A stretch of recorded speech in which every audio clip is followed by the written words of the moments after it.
So if you're anything like me, you probably compare watches constantly, looking at their stats and specifications, looking at their value for money, the different features that they offer, and trying to decide whether or not they are a good deal. I know I certainly compare watches and their overall value when I'm going through my purchasing process, and I believe it to be a fairly common practice within the watch community. With that thought in mind, I thought it would be a fun exercise to take a look at two watches from vastly different price points here, with the Seiko SPB289 on the right, which I paid around $500 for, and the Grand Seiko SBGW303, which I paid just about $5,000 for. The main question we're looking to answer today while we look at these two beautiful green dialed watches is, are they truly 10 times different in terms of overall quality, or are the prices a bit misleading? I think it's natural to ask ourselves if paying thousands of dollars for these luxury watches truly ends up equating to better quality and value. With that being said, let's go ahead and jump right into the video by looking at both of these watches and their individual dimensions and specifications. First up here is the Seiko SPB289. Now this is an Alpinist model that was a special edition for boutiques. However, I acquired it for around $500 on the pre-owned market. Going into the stats and specifications here, this watch sports a Seiko 6R35 automatic movement, which you can actually see from the back as well. Not overly decorated, but certainly a nice touch. It beats at 21,600 vibrations per hour. It has a 70-hour power reserve, which is quite good, and is accurate to plus 25 to minus 15 seconds a day. This watch has 38 millimeters in diameter in terms of the case. It has 12.9 millimeters of thickness, which is quite thick for a time and date only watch. It is 46.2 millimeters lug to lug, which is quite compact, and 19 millimeters between the lugs. So a bit of an odd size, but not a deal breaker in my opinion. And it also has 200 meters of water resistance with a screw down crown that is unsigned and has a sapphire crystal on the top. Looking at the bracelet, it is certainly an oyster inspired bracelet with some polishing at the top of each of the mid links, and it comes down to a milled clasp that does not have any real micro adjust, just one extra placement of micro adjustment and no on the fly adjustment as well. And they are also sized by pins and collars and not screws. Next up is the Grand Seiko SBGW303. Now this is a bit of an overlooked model in the Grand Seiko catalog in my opinion, and I believe that's because this is a limited edition. It was only sold in European Grand Seiko boutiques and was limited to 400 pieces. Nonetheless, I think it's a really awesome watch and I wanted to spotlight it here today.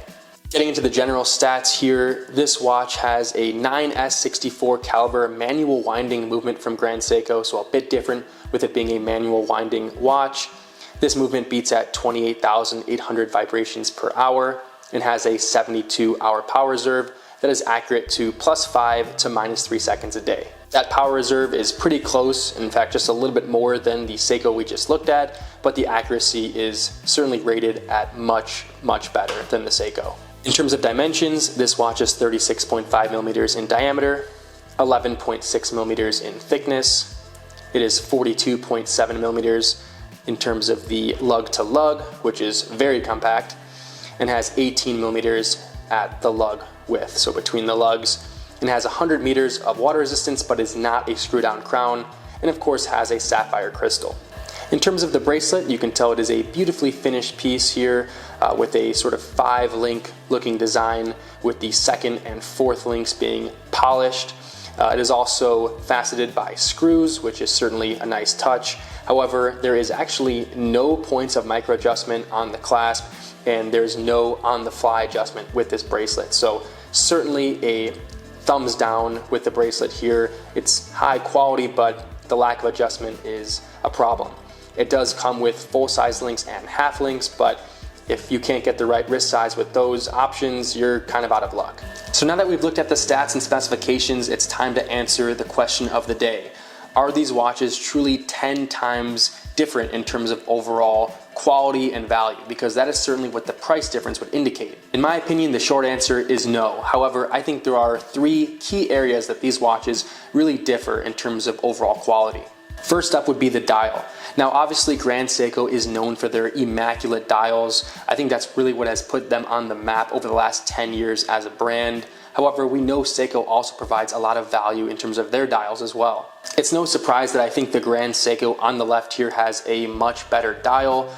Is it 10 times better of a dial than the Seiko? I don't think so, and in fact I think the Seiko on the right offers one of the better dials I've seen for the price point and is a great value, which is something I'll continue to harp on here, the Seiko being a great overall value piece.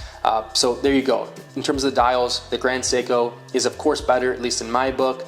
10 times better, no, but better for sure. Definitely levels above the Seiko. The second key area of difference in my opinion is the finishing. Grand Seiko, again, they are known for, beyond their dials, they're also known for their Zaratsu polishing, and I would say you can really tell that polishing slash finishing is high level here on the Grand Seiko. I'm a huge fan of just how beautiful this watch reflects off the light. The Seiko on the right still offers good value, again, something I will continue to say, but is not nearly as good as the Grand Seiko. In fact, I think the polishing on the Seiko makes it look a little bit cheap. I wish the bracelet didn't have any polishing on those mid links, but you know, overall, again, it's still a really good looking piece. The last key difference between these two watches, in my opinion, is the movement. With the Grand Seiko, as expected, you're gonna get a more accurate movement that's adjusted to 6 positions. It's higher frequency, it has shock resistance and magnetic resistance, so it really has the full boat in terms of things you would want in a movement. But the 6R movement from Seiko is a nice one, and I really love that the power reserve competes really well with the Grand Seiko. I think it's very robust and obviously easy to service, so I would say generally speaking, the Seiko does a really good job, and I think it's certainly not 10 times worse than the manual winding movement we see from Grand Seiko. So as you can tell by the way I'm talking about both these watches, they're both phenomenal, and I think they both do a lot of really good things right. And like I said, the Grand Seiko I'm partial to. I really like it.